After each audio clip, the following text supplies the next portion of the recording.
வணக்கம். ஃப்ரீடம் நியூஸிற்கு அன்புடன் வரவேற்கிறோம். நேற்று பூதலூர் காவல் நிலையத்தில் இந்திய கம்யூனிஸ்ட் கட்சி ஒரு புகார் அளித்துள்ளது. அதாவது மாவட்ட செயலாளர் திரு உத்தராபதி அவர்கள் தலைமையில் பொதுமக்கள் திரண்டு, இதற்கு காரணம் ஒரு பிளாஸ்டிக் கம்பெனி மறு சுழற்சி செய்து தண்ணீரை வெளியேற்றுவதால் அதை அருந்தி வாயில்லா ஜீவன்கள், அதாவது கறவை மாடுகள் இறந்ததாகவும், இதற்கு பிரச்சனைக்கு தீர்வு கேட்டும் காவல் நிலையத்தில் புகார் கொடுக்கப்பட்டுள்ளது. இது குறித்து பார்ப்போம்.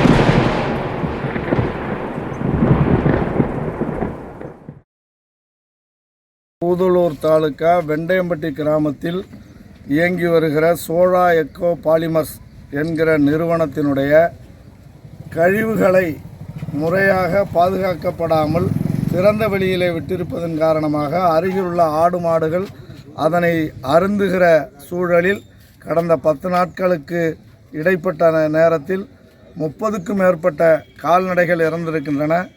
14 ஆடுகள் இறந்திருக்கின்றன. இவைகளுக்கு தீர்வு காணுகிற வகையில் கடந்த ஒரு வாரத்திற்கு முன்னதாகவே தொடர்புடைய நிறுவனத்தின் மீது நடவடிக்கை எடுக்க வேண்டும், பாதிப்புக்கு ஏற்ற நிவாரணம் கிடைக்க வேண்டும் என்று கோரிக்கை வைக்கிற பொழுது பூதலூர் வட்டாட்சியர் அவர்கள் முன்னிலையில் காவல் உயர் அதிகாரிகள் தலையிட்டு பேச்சுவார்த்தை நடத்தி சில இழப்பீடு சாதாரணமாக ஒரு சொற்ப தொகையை அறிவித்தார்கள்.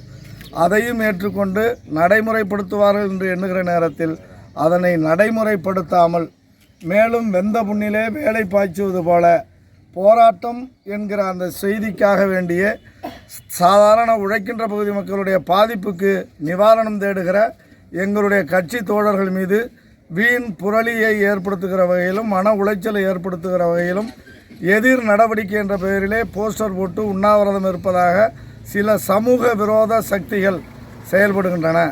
அதே நேரத்தில் இன்றும் 2 கால்நடைகளும் ஒரு ஆடும் இறந்திருக்கின்றன.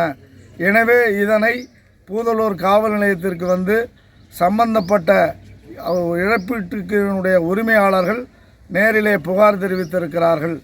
எங்களுடைய இயக்கத்தின் சார்பில் நாங்கள் கோரிக்கை வைப்பது, அரசாங்கம் இழப்பீடு வழங்குகின்ற கால்நடைகள் இறந்தால் ரூபாய் 35,000, ஆடுகள் இறந்தால் ரூபாய் 12,000 என்கிற அந்த குறைந்தபட்ச தொகையை அரசாங்கம் இவர்களுக்கு இழப்பீடாக தர வேண்டும்.